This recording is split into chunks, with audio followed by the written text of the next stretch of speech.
아니 핵무기를 만들려면 고폭 렌즈가 있어야 돼요. 왜 20%나 받아요? 90% 받는 게 훨씬 낫지.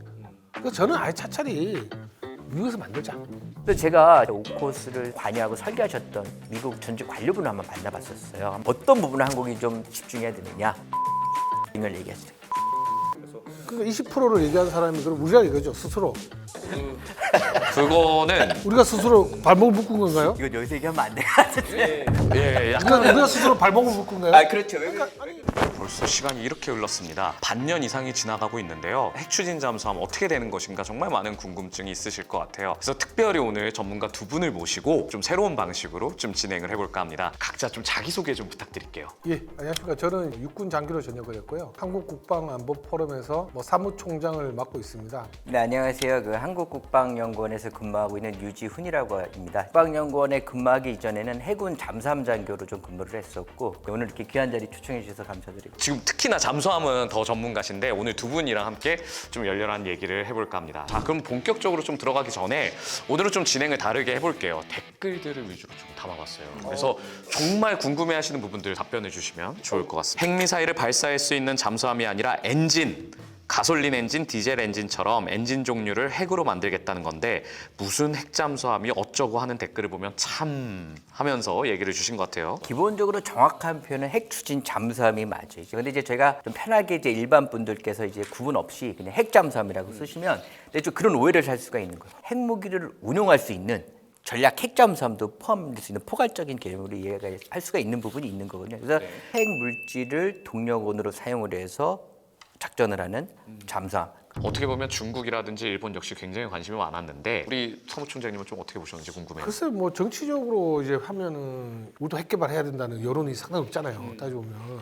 그래서 국제사회가 계속 이제 의심하는 것 같아요. 그러니까 중국 같은 경우는 한미가 어떤 안보 협력 적으로 가까워진 걸 차단하기 위한 목소리인 것 같고, 뭐 IAEA 같은 경우는 자꾸 한국 내에서 이제 커지고 있는 핵무장론, 그걸 좀 경계하기 위해서 한 게 아닌가 좀 생각되는데, 근데 이런 것들이 다 도움은 되지는 않아요. 저는 막 너무 과한 이제 핵무장론이나 이런 것들이 우리가 핵추진 잠수함을 개발하는데 좀 저는 크게 도움은 되지 않는 것 같습니다. 근데 여기가 한국이 잘 봐야 되는 게 우리 핵추진 잠수함이 어떤 특정 국가를 겨냥한 공세적 무기 체계가 아니다. 방어적 수단으로서의 전략 자산이라는 거를 좀 강조할 필요가 있을 것 같고요. 또 하나 볼 게 뭐냐면 우리가 좀 이거를 해양안보의 관점에서 볼 필요가 있다. 이 안정적인 해양안보 질서를 유지하는 거는 적대국이든 우방국이든 동맹국이든 모든 국가들의 총체적으로 이익이 되는 거예요. 안정적인 해양안보 질서 유지를 위한 방어적 수단으로서 기능할 거라는 거를 계속 대외적으로 알리는 그런 노력이 굉장히 좀 필요하다고 생각을 합니다. 계속 댓글 한번 얘기를 드릴게요. 조건부 승인이라 협의나 기술 이전을 검토할 수 있는 수준이지 줄게 하는 게 아닙니다 라는 의견을 좀 주셨어요. 요거에 대해서 의문점을 갖고 있는 분들이 굉장히 많다는 건데 트럼프 건조 승인 우리 어떻게 좀 해석하시는지. 일단은 작년 그 에이펙 정상회담 때 양 정상 간에 이제 협의를 했죠. 이제 승인이라는 말을 하는데 저는 이건 맞지 않다는 생각을. 우리 주권의 문제거든요. 그러니까 이거는 정상 간에 협의를 했다는 표현이 맞을 것 같고요. 협력 모델이 좀 구체화가 돼야 되는데 아직까지 이 부분에 대해서는 구체화된 사안이 없습니다. 이런 것들이 전제가 됐을 때 어떠한 형태로 될 것인지에 대한 추 논의가 좀 이루어질 수 있을 것이라고 생각이 듭니다. 자, 어떻게 보시는지요? 일단 미국 차원에서도 너무 지금 마스칼트에서 미국 이제 조선업을 좀 살리는 측면이 있었고 우리가 그거를 충분히 도와줄 수 있고 우리가 뭐 하나오션이 또 미국의 필리존 선수를 인수했지 않습니까? 그런 차에서 보면은 서로 이해관계 좀 맞아 떨어졌어요. 근데 일단은 뭐 미국도 뭐 대통령 임기가 있으니까 그 핵추진 잠수함이라는 게 설계만 10년이 걸린다고 하는데 그럼 그때 가지고 미국에서 계속 이런 기조를 유지할 것이냐를 봤을 때는 저는 좀 가능성이 있다고 봐요. 왜냐하면 우리가 정말 이번에 마스가 프로젝트를 통해 가지고 미국의 조선업을 그만큼 해주면 당연히 이것도 같이 따라갈 거로 좀 봐요. 아무래도 모든 국가들은 자국 이익이 중심이잖아요, 그죠? 지금 미국은 이 조선업에 굉장히 어려움을 겪고 있어요. 조선업 재건을 위한 국가적 노력을 계속 추진하고 이거는 굉장히 오랜 시간이 걸릴 거예요. 또 여기다가 더 나아가서는 대중국 견제를 위한 해양 영역에서의 해군력 강화에도 굉장히 많은 노력을 기울이고 이런 것들이 결국은 조선업 재건과 직접적으로 연계가 되는 부분이에요. 한국처럼 이게 조선업 강국이 없잖아요. 동맹 파트너 중에서. 그러니까 한국의 조선업 역량을 좀 활용하기 위한 노력을 기울이고 그런 것 중에 하나가 이제 마스가, MRO 이런 부분들을 얘기하고 있는데 지금 이걸 우리가 잘 봐야 될 게 뭐냐면 이 핵추진 잠수함 확보라는 건 되게 쉽지가 않아요. 이거를 우리가 그냥 직설적으로 우리가 가질 테니 우리가 필요한 거를 줘 이런 방식보다는 지금 미국이 중요하게 생각하는 미국의 약점들 그런 것들과 우리가 연계를 시켜가면서 핵 추진 잠수함 확보를 위한 미국의 적극적인 지지와 지원을 좀 이끌어낼 수 있는 전략적 접근이 굉장히 저는 중요한 순간이라고 생각을 합니다. 박사님 제가 농축이 어느 정도 결정이 됐나요? 아니 그거는 이제 아니고 일단은 전홍축으로 그렇죠. 일단은 전농축 예, 20%이면 예, 우리가 예, 전농축이고 네. 20% 이상이 고농축, 뭐 90% 이상이면 무기급 고농축이라는 핵폭탄 만들 수 있는 통해서 예 그런 게 단계되는데 제가 뒤에도 얘기했지만 이안 받아낼 거 왜 20%만 받냐? 예 어차피 우리가 뭐 그 받아도 핵무기 못 만들잖아요. 아니 핵무기를 만들려면 고폭 렌즈가 있어야 돼요. 핵폭탄 설계도가 있어야 되는데 우리가 마치 보면은 뭐 프로가 농축 우라늄만 가지고 있으면 핵무기를 만들 수도 있는데 아니에요. 그게 물론 뭐 농축하는 게 이제 하이테크 기술은 아닙니다. 그게 핵무기로 전용될 수 있기 때문에 우리는 아직까지 기술은 있지만 농축을 못 시키고 있는 건데 아니 그렇다고 보면은 왜 20%나 받아요? 90% 받는 게 훨씬 낫지. 뭐 20%와 90%의 차이가 어마어마하잖아요. 따져보면. 엄청 크죠. 예. 댓글이 또 있어요. 댓글이 또 있는데 왜 필리존 선수에서 건조하는 게 좀 어렵다고 보시는지 이런 댓글들 보면은 이미 충분히 이분들도 아시는 것 같아요. 좀 두 분 생각을 듣고 싶어요. 그러니까 필리 조선소라는 게 지금은 만들 수 없어요. 하나가 또 투자를 해서 이제 확장을 시키는 개념입니다. 필리 조선소를 제가 뭐 봤을 때는 지금까지 핵주의 잠수함 만든 적도 없고 그리고 핵물질을 넣으려면 그 별도의 시설들이 있어야 돼요. 우리나라도 뭐 건조를 한다면은 뭐 어디가 되겠죠 따져보면. 되는데 거기도 지금 우리나라는 지금 3,000톤밖에 못 만들었잖아요. 그러니까 20%의 농축 우라늄을 가지고 그 잠수함을 만들면 당연히 엔진 부분이 커질 수밖에 없어요. 나중에 핵 물질을 교체할 수 있게 해치도 만들어야 돼요. 우리도 지금 보면은 건조 시설 만드는데 한 1조 정도 들어간다는 얘기 있습니다.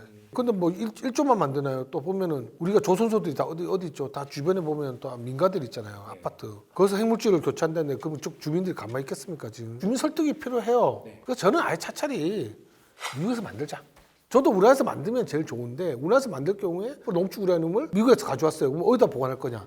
집어넣을 때 그 지역 주민들이 가만히 있겠느냐? 그리고 20% 농축 우라늄을 10년마다 교체해줘야 돼. 물론 이제 뭐 20% 이제 발전소용은 이제 항상 풀가동을 시키기 때문에 연료 교체 시기가 좀 짧지만은 잠수함 같은 경우는 그 풀가동하면 다니지 않잖아요, 그죠? 그럼 20% 농축 우라늄을 10년마다 가꿔주면 우리가 새 척 만든다? 그럼 계속 번번이 이제 핵물질을 교체해줘야 되잖아요, 따져보면. 근데 만약 미국이 핵물질을 많이 안 줬다.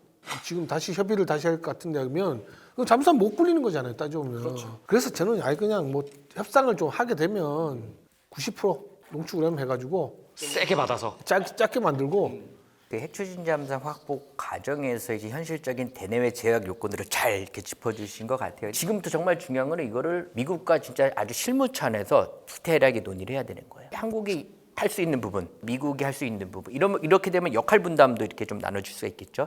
예를 들면 한국 같은 경우는 배 잘 만들잖아요. 반면에 미국 같은 경우는 원자로라든가 핵연료 안전관리 체계와 관련된 규범과 관련된 부분 한국 스스로 절대 해결할 수가 없는 부분인 거예요. 미국의 동요와 지지가 절대적으로 필요한 부분이다. 그렇기 때문에 일단은 미국의 입장도 우리가 잘 들어봐야 되는 부분가 있어요. 제가 여기서 좀 하나 더 말씀을 드리면 그 아까 이제 오코스도 말씀하셨지 그것도 제가 실질적으로 그 바이든 정부 때 오코스를 관여하고 설계하셨던 미국 전직 관료분을 한번 만나봤었어요. 한번 여쭤봤어요. 어떤 부분을 한국이 좀 집중해야 되느냐? 인포메이션 쉐어링을 얘기하시죠. 정보 공유인데 이게 그러면 정보 유출에 대한 우려예요. 제대로 갖춰지지 않은 협력 체계 속에서 이게 뭐 제3국으로 정보가 좀 나갈 수 있는 리키지 될 수 있는 그런 우려가 있었고요. 두 번째는 이제 가장 큰 핵 비확산 문제에 대한 있는 거예요. 이거는 어쨌든 간에 미국이 강조해온 핵 비확산 원칙하고도 정면적으로 위배될 수 있거든요. 예. 그렇기 때문에 혹자는 이 원자력 협정의 개정이 아니라 좀 특별 조항을 만들어서 이거는 별도의 사안으로 가야 된다는 이런 얘기도 나오고 있어요. 근데 이 부분도 좀 우리가 굉장히 어려운 부분인 거거든요. 근데 마지막으로 과연 한국의 핵추진 잠수함이 어떤 목적으로 운용이 돼? 가장 좋은 거는 한국의 핵추진 잠수함 확보가 한미 해군 간의 상호 운용성에 있어서 어떤 기여와 역할을 할 수 있는지에 대한 명확한 논리가 있으면 공감대들이 좀 형성이 되면서 미국 내부적으로 한국의 핵추진 잠수함 확보 지지 여건이 조성될 수 있는 가능성이 높아진다는 거죠. 이런 얘기를 하시더라고요. 그러니까 20%를 얘기한 사람이 그럼 우리라 이거죠 스스로. 우리란 얘기인가요? 그거는 우리가 스스로 발목을 묶은 건가요? 이건 여기서 얘기하면 안 될 것 같은데. 왜 그러면 이제 고농축을 얘기를 해버리면 대화 자체가 이제 성립이 안 되는. 아니 고농축 우라늄이 아니라 아니 오커스도 90%짜리 버지니아급이 가잖아요. 그렇잖아요. 그리고 IAEA 사무총장이 최근에 왔었잖아요. 우리 이 우려 때문에 와가지고 그냥 한국이 이걸 하면서 공개적으로 이런 거에 대해서 사찰만 잘 받으면 되는 거예요. 따져보면. 그러니까 우리가 뭐 강한 사찰 받겠다 이거죠.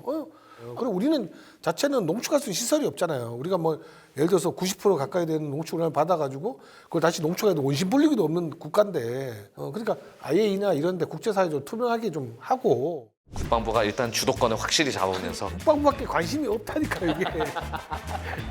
제가 말씀드렸잖아요. 범정부 만들어놔도 이게 그게 그래요 그게. 끌고 나가요. 예, 그 외교부가 또 가능성 외교부는 외교적